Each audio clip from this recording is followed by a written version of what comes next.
प्रथमे आम कि आंब नवा आंब को भल भाव धोईकी पोछि नवा तापर ताकू चोपा छड़े छोट छोट पीस करके काटी नवा आपण मानकर जेमती पसंद आपण माने काटी परिबे तापर ताकू हळदी लुण देकी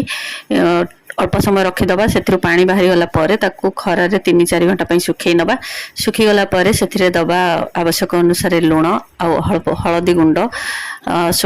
काश्मीरी लंका गुंड आ ता सहित गोटे मसला पाउडर दबा मसला पाउडर रे हमर ऐड हबो मेथी पान मधुरी धला सोरिष आ सुखिला लंका ताको भल भाव भाजी की तार गुंड को आम से दबा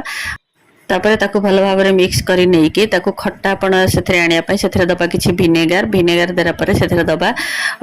आमर आवश्यक अनुसार दबा से हिंगु हिंगु देकी ताको भल भाव मिक्स करनबा तापर दबा से सोरिष तेल को आग प्रथमे भल भाव गरम करनबा गरम हैला परे भल भाव बांफ बाहरला पर्यंत गरम करनबा गरम बा हे सारला परे ताको ठंडा करनबा ठंडा हैला परे आमे सेथिरे ऐड करबा आचार रे हमर सोरिष तेल तापर ताको भल भाव मिक्स करिकि जार रे किंबा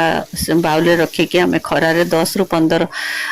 खरा देला परे माने 15 डेज पर्यंत खरा देला परे हमर आचार रेडी हे जिवो सॉल्टेड मैंगो पिकल रेडी हे जिवो आपण माने जदी ए प्रोसेस रे आचार बनेबा को चाहचंती ताले बनै की देखंतु बहुत टेस्टी लागिवो आ बहुत टाइम पर्यंत मध्य आपण माने याको स्टोर करि परिबे आ हां जदी आपण माने चाहिबे सेथिरे कंचा लंका मध्य ऐड करि परिबे जदी आपण माने को राग पसंद न ताले कंचा लंका को स्किप करिवे मु एठी कंचा लंका देई के आचार बनै छी आपण माने चाहिले मध्य कंचा लंका देई के कंचा लंका आ आंबर आचार मध्य बनै परिबे आ जदी चाहिबे सेथरे मध्य गाजर मध्य ऐड करि परिबे अद्दा काटी के मध्य दे परिबे सेटा मिक्स पिकल हे जिवो किंतु ये हमर खाली चिल्ली और मैंगो पिकल जदी आपण मन को वीडियो भल लागिता ताले प्लीज लाइक करिवे शेयर करिवे चैनल रे नथिले चैनल को सब्सक्राइब करनेबे